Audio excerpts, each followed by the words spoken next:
Let's talk about trans rights and the woke mind virus, because you've talked about that a lot. You write about that a lot on the thing. You have been deeply outspoken about the issue of trans rights. You posted trans rights. You posted that pronouns and bio mean the woke mind virus ate your brain. Do you know what the term woke actually means? Elon Musk has become one of the most influential figures taking on the woke agenda being pushed across America. And honestly, he's doing it with the kind of boldness and humor that only Elon can pull off. Musk isn't afraid to call out the absurdity of the woke ideology that's been creeping into every corner of society, from corporate boardrooms to schools and even social media platforms. In this video, we delve deep on his perspective on wokeness. Here's his rebuttal to Don Lemon.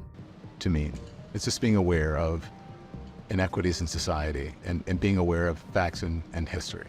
I think being aware of inequities in society is fine, of course. But trying to blame everything trying to make everything a race issue is, I think, divisive and corrosive to society. Even as it relates to trans issues, which is what I'm...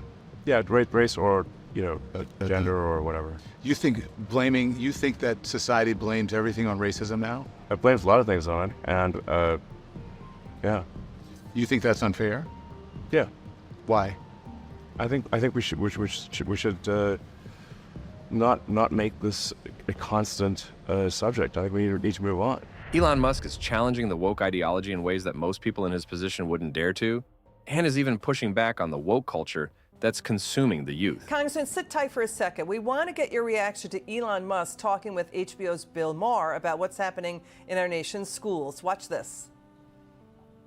The amount of indoctrination that's happening in schools and universities is, I think, far beyond what parents realize. The experience that we had in high school and college is not the experience that kids today are having. It's bizarre that we've come to this point where free speech used to be a left or liberal value, and yet we see from the in quotes left a desire to actually censor, and that seems crazy.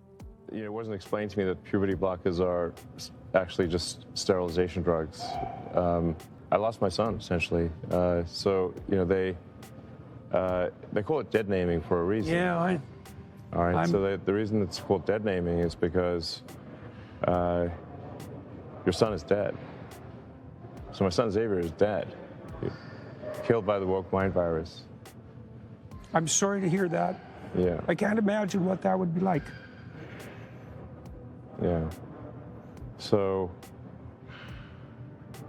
Yeah, and there's lots of people in that situation now. Right. It's not pretty, and lots of demolished kids. Yes. Yeah, well, that's a good reason to be the final straw. All right, so let's. So I vowed to destroy the woke mind virus after that. Now, in the hours after that interview airing, Musk reshared a post on X that read, "I'm 100% in support of adults pursuing whatever gender they please by whatever means they like. More power to you. However, we will look back at this time when doctors and quote professionals pressured parents to perform surgery and give hormones to children. With great shame and regret, the detransition stories are just starting, and they are devastating. These stories always include the parents and children being bullied into making irreversible decisions," end quote. For Musk, the woke mind virus represents an ideology focused on extreme political correctness, identity politics, and cancel culture. It's an approach that prioritizes virtue signaling over meaningful action, stifles free speech, and pushes conformity rather than encouraging open debate or innovation. Musk often argues that this virus spreads like a cultural contagion, infiltrating corporations, schools, media, and even technological platforms, turning them into tools for enforcing a narrow and rigid worldview. Here's Elon talking to Joe Rogan about the virus and why he brought Twitter. What has it been like? You've owned X for a year now. Oh yeah. Do you ever wake up in the middle of the night and have a dream that you didn't do it? And your life is infinitely easier? Well, it's certainly a recipe for trouble, I suppose, or contention. What was it ultimately that led you to make the decision to do it?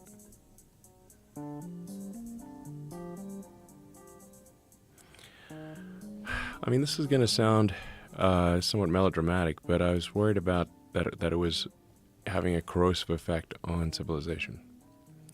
That it was just having a bad impact. I think part of it is that it's where it was located, which is downtown San Francisco. And while I think San Francisco is a beautiful city, and we should really fight hard to kind of right the ship of San Francisco, if you've walked around downtown San Francisco, right near the FK Twitter headquarters, it's a zombie apocalypse. I mean, it's rough. Have you been in that area? Not lately. No. Yeah. I've heard. It's crazy. I've heard it's crazy. I've heard you really can't believe it until you actually go there. You can't believe it until you go there. So now you have to say, well, what philosophy led to that outcome? And that philosophy was being piped to Earth. So, a philosophy that would be ordinarily quite niche and geographically constrained, so that the fallout area would be limited, was effectively given an information weapon,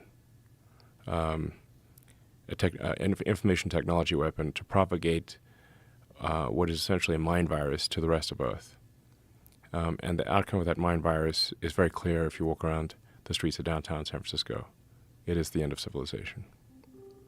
And it's not just propagating the mind virus, but suppressing any opposing viewpoints. Yes. Well, in order for the virus to propagate, it must suppress opposing viewpoints. So. Because it doesn't stand up to scrutiny. Correct. Yeah. I mean, you've felt the virus. You know? Yeah. Yeah. People will try to cancel you so many times. Yeah, it's fascinating. Yeah. I don't think you're melodramatic at all. I think it's a. I mean, I don't want to be melodramatic, but it's almost like a death cult. It's a death cult. No, that is exactly right. It's essentially the extinctionists. Like, it's in the limit. It is that they're propagating the extinction of humanity and civilization. And there's some people who are like most of the time it's implicit. They don't but sometimes it's explicit. Like, there was a guy on the front page of the New York Times who literally has the thing called the extinctionist movement, and he was quoted on the front page of the New York Times as saying, "There are 8 billion people in the world, but it would be better if there were none." And I'm like, well, buddy, you can start with yourself.